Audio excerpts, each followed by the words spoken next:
Christopher Walken has spent more than 6 decades in Hollywood, working with legends, winning an Oscar, and quietly observing the industry from the inside. Known for his calm voice and unforgettable screen presence, Walken has always avoided public drama. He never chased headlines. He never explained himself. And for years, he refused to talk about personal grudges. But at 82, that silence finally cracks. Behind closed doors, Christopher Walken has openly acknowledged that not every collaboration ended with respect. Some actors crossed lines, some betrayed trust, and some left such a bad impression that Walken never forgot it, even decades later. In this video, we reveal the 6 actors Christopher Walken reportedly hated the most, the real reasons behind those tensions, and what actually happened on and off set. Watch until the end, because the final name on this list shocked even longtime fans. And the reason behind it has never been discussed this openly before. And the first name on that list was impossible to ignore. Dennis Hopper. Dennis Hopper was everything Christopher Walken was not. Loud, volatile, unpredictable. Hopper thrived on chaos, believing that disruption fueled creativity. He treated sets like personal arenas where dominance mattered more than discipline. For some directors, this energy was thrilling. For Walken, it was exhausting. Their clash wasn't immediate. At first, Walken observed, quietly, doing what he always did, watching how Hopper treated people when he thought no one important was paying attention. Crew members snapped at without reason. Rehearsals derailed by mood swings. Scenes interrupted by impulsive changes that forced everyone else to adjust. Hopper didn't see it as disrespect. He saw it as freedom. Walken saw it as selfishness. The breaking point didn't come during a dramatic argument. There was no shouting match, no explosive confrontation.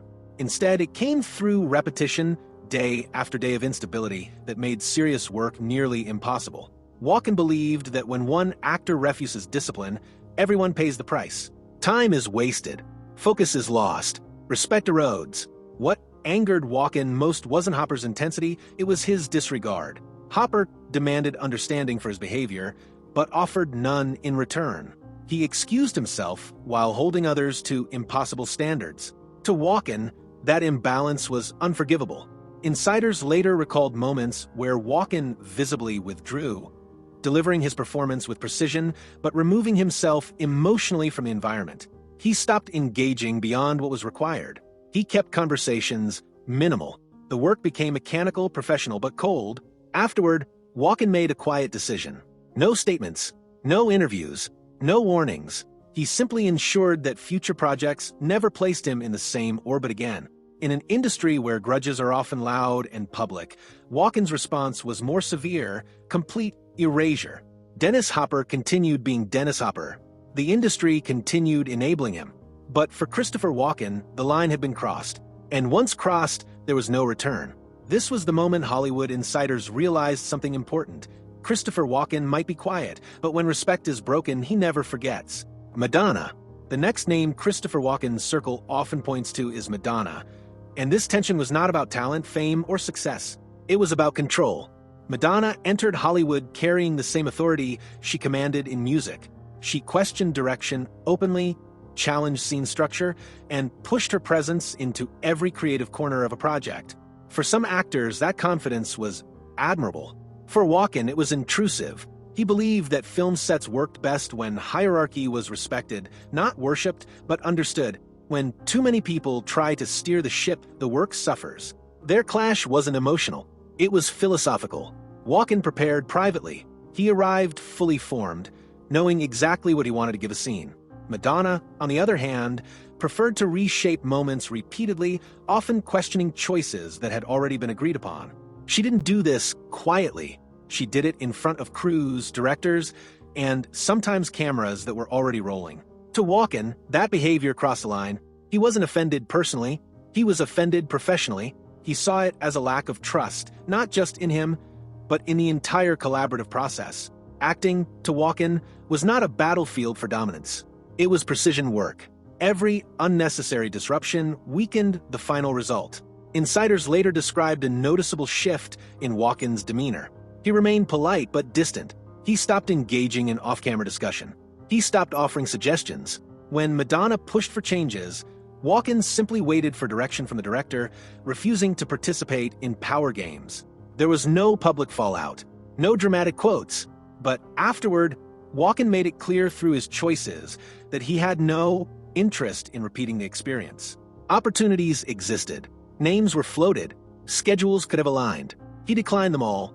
For Madonna, Hollywood was another stage. For Walken, it was a craft. And when those two worldviews collided, respect quietly dissolved. Harvey Keitel. If Madonna represented control, Harvey Keitel represented intensity taken to an extreme. Keitel is known for method immersion, staying in character, pushing emotional boundaries, and blurring the line between performance and reality. Many directors admired this dedication. Walken did not oppose method, acting itself. What troubled him was when it spilled onto others without consent. Keitel didn't simply prepare for scenes. He lived inside them.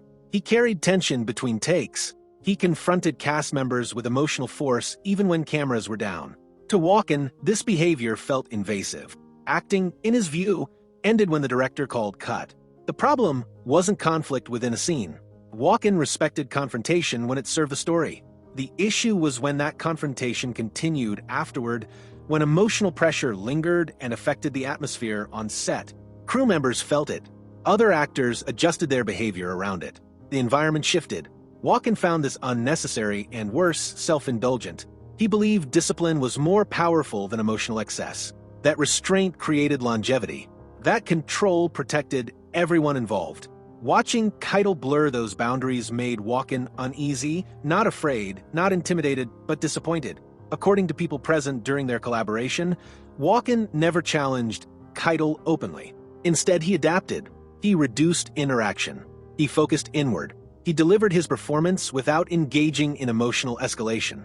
Where Keitel pushed harder, Walken pulled back. The contrast was obvious. After the project ended, Walken quietly closed that chapter. No interviews, no commentary, just distance. Hollywood often celebrates extremes, but Walken had no interest in chaos disguised as commitment. To him, professionalism wasn't optional. And once again, someone had crossed a line he would never redraw. John Travolta. By the time John Travolta reached the peak of his fame, Hollywood treated him like an institution. Power followed him onto every set. Power over casting, tone, pacing, and sometimes even direction. For many actors, working alongside that level of influence required compromise. Christopher Walken was never interested in compromise when it came to integrity. The tension between Walken and Travolta wasn't loud, but it was constant. Travolta approached filmmaking as a collaborative negotiation, often revisiting decisions mid-process, reshaping scenes, and asserting his instincts as final. Walken, by contrast, believed preparation happened before the camera rolled. Once filming began, the work was execution, not debate. What frustrated Walken most was the imbalance. Travolta's fame allowed him to bend the environment around himself. Schedules adjusted. Scenes evolved to suit his preferences. Others were expected to adapt without complaint. Walken watched how this affected not just the cast, but the crew. Long days stretched longer, momentum stalled, focus fractured. Walken didn't challenge Travolta directly. He didn't argue over lines or posture for dominance. Instead, he became immovable. He delivered exactly what was required and nothing extra. He refused to chase approval or participate in creative tug-of-war. When changes came, he accepted them without enthusiasm and without investment. Insiders later noted that Walken's energy cooled noticeably. Conversations shortened. Rehearsals became strictly functional. There was no hostility, only distance. And that distance spoke volumes. Afterward, when future projects hinted at another collaboration, Walken quietly stepped aside. In an industry that often confuses star power with leadership, Walken drew a hard line. Fame did not equal authority, and once that boundary was tested, the relationship was effectively over. Faye Dunaway. Faye Dunaway, a performer celebrated for brilliance, but infamous for volatility. Dunaway approached acting with intensity sharpened by control. She demanded precision, not only from herself, but from everyone around her. The problem, according to those who witnessed their interactions, was not her standards, it was how she enforced them.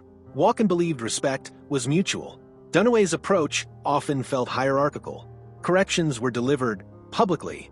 Disagreements unfolded without restraint. When things didn't align with her expectations, the temperature on set changed immediately. Crew members felt it. Fellow actors adjusted their tone. The atmosphere tightened.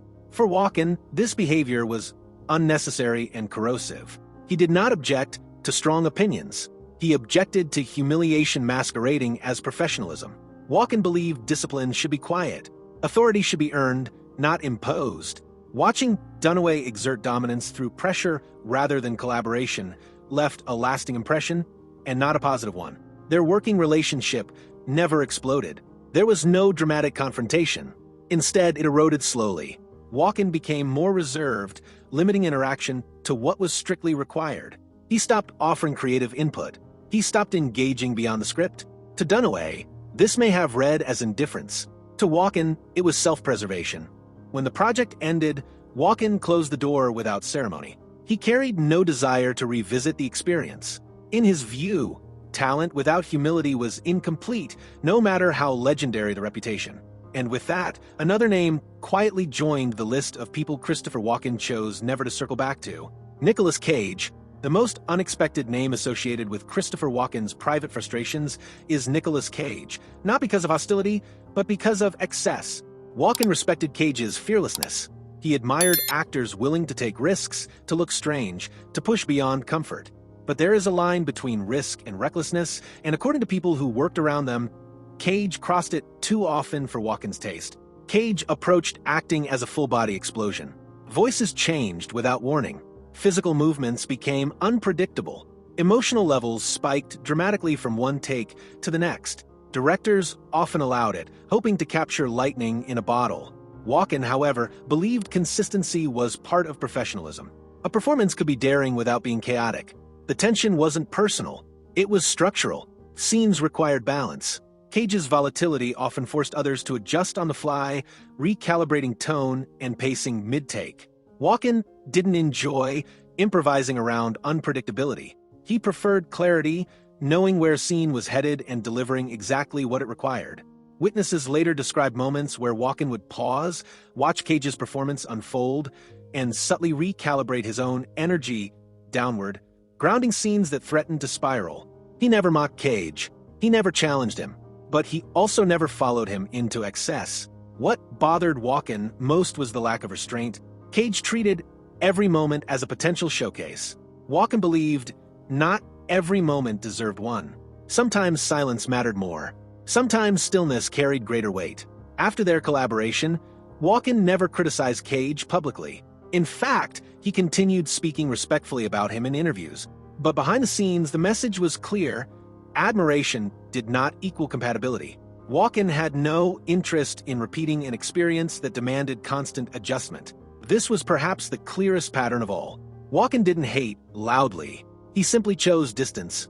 And distance in his world was final. To understand why Christopher Walken stayed silent for decades, you have to understand how Hollywood punishes honesty. The industry runs on relationships. One careless sentence can end a career. One public accusation can close doors permanently. Walken learned this early. He watched actors labeled difficult for telling the truth, while others were protected because they made money. So he chose a different path. Walken believed dignity came from restraint. He didn't want his legacy defined by grudges. He didn't want to be part of the gossip economy. Speaking out would have required exaggeration, sound bites, and public drama, everything he despised. There was also loyalty. Even when he felt wronged, Walken understood that films were collective efforts. Calling out individuals publicly would damage not just them, but entire crews who worked hard to bring those projects to life. He refused to rewrite history for the sake of vindication. And then there was time. As the years passed, Walken realized silence gave him control. He chose who stayed in his orbit and who didn't. He shaped his career through absence rather than accusation. No confrontations, no explanations, just decisions. Now, at 82, the stakes are different. Reputations are already set. Careers are already written. The fear that once enforced silence no longer holds power. What remains is perspective, the ability to look back honestly without anger. Walken doesn't frame these names as villains.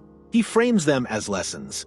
Each conflict taught him something about boundaries, respect, and the cost of ignoring red flags. Speaking now isn't about revenge. It's about accuracy.